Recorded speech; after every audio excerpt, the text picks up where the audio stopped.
আসসালামু আলাইকুম। আপনি দেখছেন যমুনা টেলিভিশনের বিশেষ সংবাদ বুলেটিন। আজকে আমরা আলোচনা করব সরকারি কর্মকর্তা এবং কর্মচারীদের জন্য অত্যন্ত গুরুত্বপূর্ণ এবং সংবেদনশীল একটি বিষয় নিয়ে। নবম জাতীয় বেতন স্কেল বাস্তবায়ন নিয়ে যে জটিলতা এবং অনিশ্চয়তা সৃষ্টি হয়েছে তা এখন দেশের প্রশাসনিক ক্ষেত্রে একটি বড় উদ্বেগের কারণ হয়ে দাঁড়িয়েছে। সরকারি সূত্র এবং অর্থ মন্ত্রণালয়ের সাম্প্রতিক বক্তব্য থেকে যে ইঙ্গিত পাওয়া যাচ্ছে তাতে স্পষ্ট হয়ে উঠছে যে বর্তমান অন্তর্বর্তীকালীন সরকারের সময়ে এই বহুল প্রতীক্ষিত বেতন কাঠামো বাস্তবায়িত হওয়ার সম্ভাবনা অত্যন্ত ক্ষীণ হয়ে পড়েছে। গত বছরের জুলাই মাসে যখন সরকার নবম জাতীয় বেতন কমিশন গঠনের ঘোষণা দিয়েছিল তখন দেশের লক্ষ লক্ষ সরকারি কর্মচারীর মনে আশার একটি নতুন প্রদীপ জ্বলে উঠেছিল। তাদের বিশ্বাস ছিল যে দীর্ঘ প্রতীক্ষার অবসান ঘটবে এবং তারা একটি ন্যায্য এবং যুগোপযোগী বেতন কাঠামো পাবেন। কমিশনকে দায়িত্ব প্রদানের সময় নির্ধারণ করে দেওয়া হয়েছিল 6 মাসের একটি সময়সীমা, যার মধ্যে তাদেরকে একটি বাস্তবসম্মত এবং সর্বস্তরের কর্মচারীদের জন্য সন্তোষজনক একটি বেতন কাঠামো প্রণয়ন করতে হবে। সরকারের পক্ষ থেকে তখন আশ্বাস দেওয়া হয়েছিল যে এই নির্ধারিত সময়ের মধ্যেই কাজ শেষ করে দ্রুততম সময়ে বেতন স্কেল বাস্তবায়ন করা হবে। কিন্তু বাস্তবতা হলো সেই নির্ধারিত 6 মাসের সময়সীমা অনেক দিন আগেই পেরিয়ে গেছে, অথচ আজ পর্যন্ত কমিশনের চূড়ান্ত প্রতিবেদন সরকারের নিকট জমা হয়নি। কমিশনের ভেতর থেকে পাওয়া বিভিন্ন অনানুষ্ঠানিক সূত্রের তথ্য অনুযায়ী আগামী জানুয়ারি মাসের দ্বিতীয় সপ্তাহের মধ্যে হয়তো এই প্রতিবেদন জমা দেওয়া সম্ভব হতে পারে। কিন্তু এই দীর্ঘ বিলম্ব এবং সামনে আসন্ন জাতীয় নির্বাচনের কারণে বাস্তবায়নের পথে যেসব প্রতিবন্ধকতা দেখা দিয়েছে তা অতিক্রম করা অত্যন্ত কঠিন হয়ে পড়েছে। এই পরিপ্রেক্ষিতে অর্থ উপদেষ্টা ডক্টর সালাহউদ্দিন আহমেদের সাম্প্রতিক বক্তব্যগুলো বিশেষভাবে গুরুত্বপূর্ণ এবং তাৎপর্যবহ। তিনি একাধিক অনুষ্ঠানে এবং সাক্ষাৎকারে অত্যন্ত পরিষ্কার ভাষায় জানিয়ে দিয়েছেন যে নতুন বেতন কাঠামোর মতো একটি সুদূর প্রসারী প্রভাব সম্পন্ন এবং রাষ্ট্রীয় অর্থনীতিতে দীর্ঘমেয়াদী প্রভাব ফেলে এমন একটি বৃহৎ আর্থিক সিদ্ধান্ত গ্রহণের পূর্ণ কর্তৃত্ব এবং নৈতিক বৈধতা থাকা উচিত একটি জনগণের ভোটে নির্বাচিত প্রতিনিধিত্বশীল সরকারের। তার মতে একটি অন্তর্বর্তীকালীন সরকারের প্রাথমিক এবং মূল দায়িত্ব হল দেশকে একটি সুষ্ঠু, অবাধ এবং গ্রহণযোগ্য নির্বাচনের মাধ্যমে একটি নির্বাচিত সরকারের কাছে ক্ষমতা হস্তান্তর করা। এই ধরনের বিশাল আর্থিক প্রতিশ্রুতি এবং দীর্ঘমেয়াদী বাজেটারি প্রভাব সৃষ্টিকারী সিদ্ধান্ত গ্রহণ করা অন্তর্বর্তীকালীন সরকারের কাজ নয়। একটি নতুন জাতীয় বেতন কাঠামো শুধুমাত্র কিছু সংখ্যা এবং পরিসংখ্যানের একটি তালিকা নয়। এর সাথে জড়িত রয়েছে রাষ্ট্রীয় কোষাগারের সামর্থ্য এবং সক্ষমতা মূল্যায়ন, জাতীয় বাজেটের সামগ্রিক কাঠামোগত পুনর্বিন্যাস, সরকারি ব্যয় ব্যবস্থাপনার আধুনিকীকরণ, প্রশাসনিক সংস্কার এবং আরও অনেক জটিল কারিগরি এবং নীতিগত বিষয়াবলী। অর্থ উপদেষ্টার এই বক্তব্য এবং অবস্থান থেকে এটি পরিষ্কারভাবে প্রতীয়মান হচ্ছে যে সরকার এই বিশাল দায়িত্ব গ্রহণ করতে অনিচ্ছুক এবং তারা এই সিদ্ধান্ত পরবর্তী নির্বাচিত সরকারের উপর ছেড়ে দিতে চাইছে। নির্বাচন কমিশন কর্তৃক সম্প্রতি প্রকাশিত একাদশ জাতীয় সংসদ নির্বাচনের সময়সূচি পর্যালোচনা করলে দেখা যাচ্ছে যে আগামী 22শে জানুয়ারি থেকে নির্বাচনী প্রচারণা কার্যক্রম আনুষ্ঠানিকভাবে শুরু হবে। এই প্রেক্ষাপটে যদি আমরা সবচেয়ে আশাবাদী এবং ইতিবাচক দৃষ্টিভঙ্গি থেকেও বিবেচনা করি এবং ধরে নিই যে বেতন কমিশনের চূড়ান্ত প্রতিবেদন জানুয়ারি মাসের দ্বিতীয় সপ্তাহেই জমা হয়ে যাবে, তাহলেও নির্বাচনী প্রচারণা শুরুর পূর্ব পর্যন্ত সরকারের হাতে থাকবে মাত্র 7 থেকে 10 কর্মদিবসের একটি অতি সংক্ষিপ্ত সময়।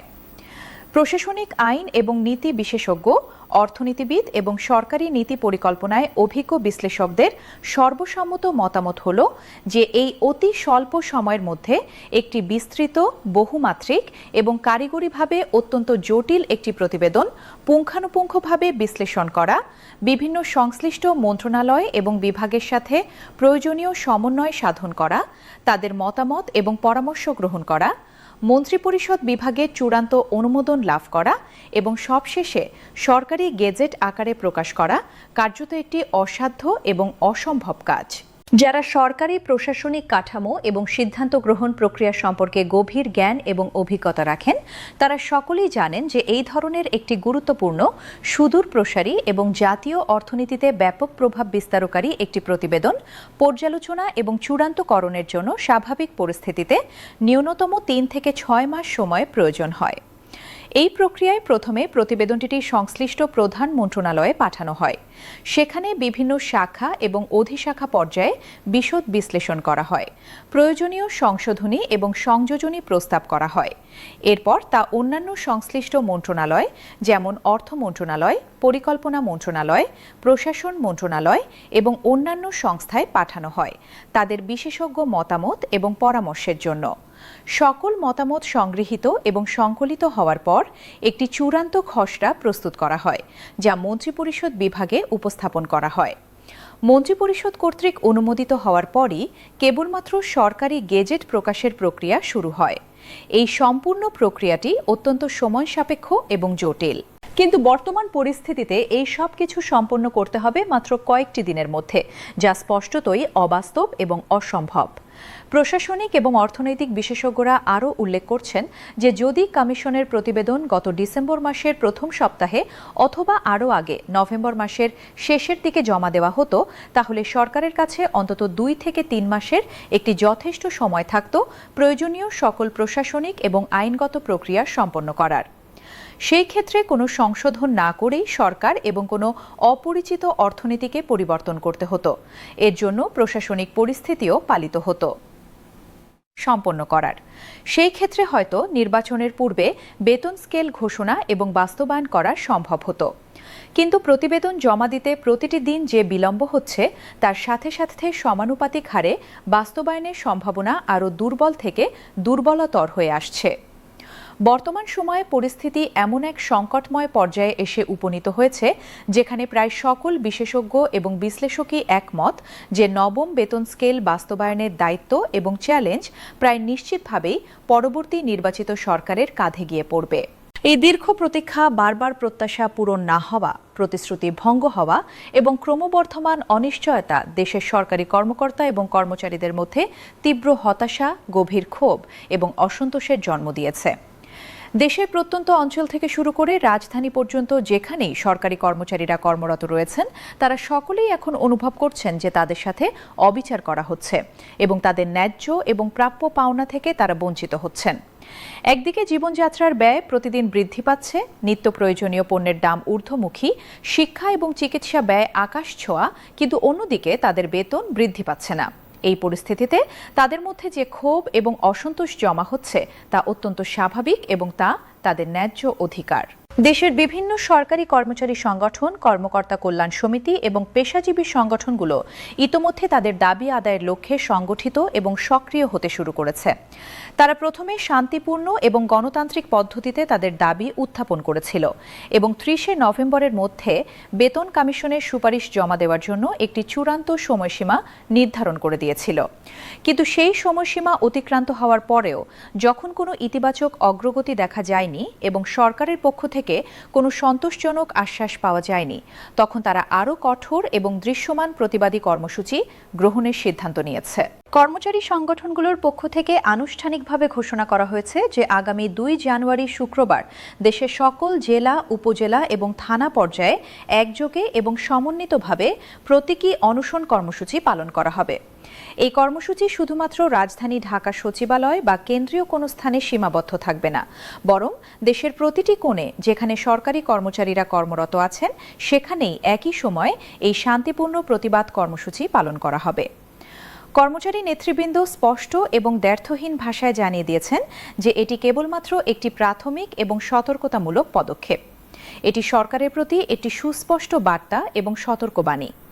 যদি সরকার তাদের এই শান্তিপূর্ণ আবেদন এবং ন্যায্য দাবির প্রতি যথাযথ গুরুত্ব না দেয়, যদি বেতন স্কেল বাস্তবায়নের জন্য কোনো সুনির্দিষ্ট সময়সূচি বা রোডম্যাপ প্রদান করা না হয়, তাহলে তারা পর্যায়ক্রমে আরও ব্যাপক, তীব্র এবং কার্যকর কর্মসূচি ঘোষণা এবং বাস্তবায়ন করতে বাধ্য হবেন। তবে তারা বারবার আশ্বস্ত করেছেন যে তাদের সকল আন্দোলন এবং কর্মসূচি হবে সম্পূর্ণ শান্তিপূর্ণ, অহিংস, গণতান্ত্রিক এবং আইনের কাঠামোর মধ্যে। বেতন কমিশনের অভ্যন্তরীণ কার্যক্রম এবং প্রস্তাবনা সম্পর্কে যে তথ্যগুলো বিভিন্ন অনানুষ্ঠানিক সূত্র থেকে প্রকাশিত হচ্ছে, তা থেকে জানা যাচ্ছে যে প্রস্তাবিত নতুন বেতন কাঠামোতে বর্তমানে বিদ্যমান এবং প্রচলিত 20টি গ্রেডের পরিবর্তে মাত্র 13টি গ্রেড রাখার একটি উল্লেখযোগ্য পরিকল্পনা বিবেচনাধীন রয়েছে।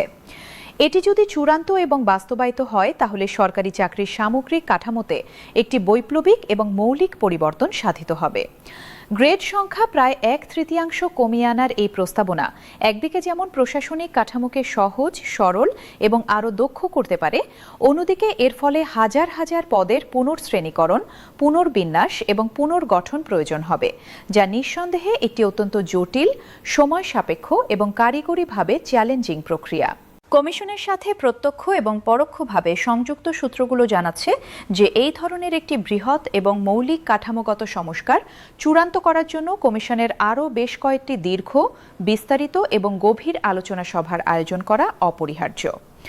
সংশ্লিষ্ট সূত্রগুলো নিশ্চিত করেছে যে কমিশনের সকল পূর্ণাঙ্গ সদস্যদের উপস্থিতিতে অন্তত আরও 3টি অত্যন্ত গুরুত্বপূর্ণ বৈঠক অনুষ্ঠিত হওয়া এখনও বাকি রয়েছে। এই বৈঠকগুলোতে বিভিন্ন গ্রেডের জন্য প্রস্তাবিত মূল বেতন নির্ধারণ, বাড়ি ভাড়া ভাতা, চিকিৎসা ভাতা, যাতায়াত ভাতা, উৎসব ভাতা এবং অন্যান্য বিবিধ সুবিধাদি সম্পর্কে বিশদ আলোচনা এবং চূড়ান্ত সিদ্ধান্ত গ্রহণ করা হবে। যতক্ষণ পর্যন্ত এই গুরুত্বপূর্ণ সভাগুলো সম্পন্ন না হচ্ছে এবং সকল সদস্যের সর্বসম্মত সিদ্ধান্ত এবং মতৈক্য অর্জিত না হচ্ছে, ততক্ষণ পর্যন্ত একটি চূড়ান্ত এবং পূর্ণাঙ্গ প্রতিবেদন প্রস্তুত করা এবং সরকারের কাছে আনুষ্ঠানিকভাবে জমা দেওয়া সম্ভব নয়। তবে এই গ্রেড হ্রাসের তথ্যটি কতটা সঠিক, প্রামাণিক এবং বাস্তবায়নযোগ্য তা নিয়ে যথেষ্ট সংশয়, প্রশ্ন এবং বিতর্ক রয়েছে। কারণ বেতন কমিশন এখনো পর্যন্ত কোনো আনুষ্ঠানিক সংবাদ সম্মেলন আয়োজন করেনি, গণমাধ্যমের সামনে কোনো বিবৃতি প্রদান করেনি অথবা কোনো ব্রিফিং আয়োজন করেনি। তারা তাদের সমস্ত কার্যক্রম, আলোচনা এবং পরিকল্পনা অত্যন্ত গোপনীয়তার সাথে পরিচালনা করছে এবং কোনো ধরনের অন্তর্বর্তীকালীন তথ্য, অগ্রগতি বা সিদ্ধান্ত সম্পর্কে জনগণকে অবহিত করছে না। ফলস্বরূপ নবম বেতন স্কেল সম্পর্কে যেসব তথ্য এখন বিভিন্ন গণমাধ্যমে প্রচারিত হচ্ছে, সামাজিক যোগাযোগ মাধ্যমে ব্যাপকভাবে আলোচিত হচ্ছে এবং কর্মচারীদের মধ্যে ছড়িয়ে পড়ছে, তার অধিকাংশই অনানুষ্ঠানিক, অপ্রমাণিত এবং অনুমান নির্ভর সূত্র থেকে আসা তথ্য। এই তথ্যগত শূন্যতা, অস্পষ্টতা এবং অনিশ্চয়তা কর্মচারীদের মধ্যে আরও বেশি উদ্বেগ, বিভ্রান্তি, অস্থিরতা এবং হতাশার সৃষ্টি করছে।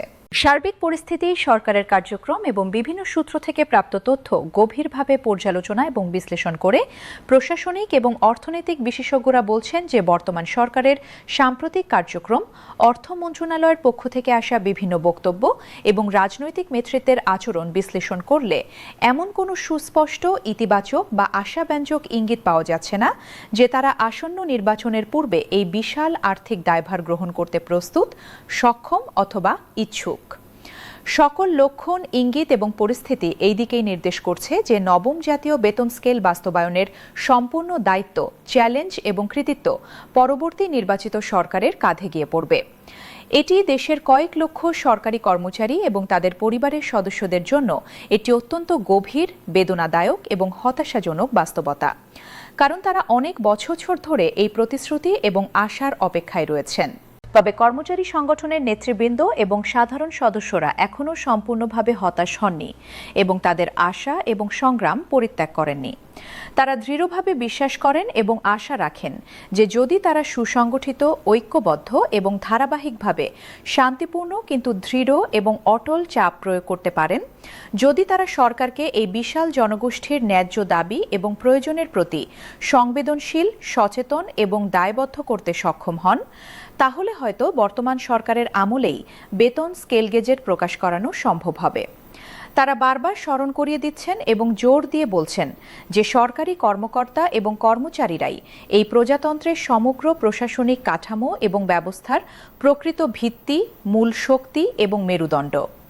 তাদের কল্যাণ, সন্তুষ্টি এবং মনোবল উপেক্ষা করা কোনো দায়িত্বশীল এবং দূরদর্শী সরকারের পক্ষে বুদ্ধিমানের কাজ হতে পারে না।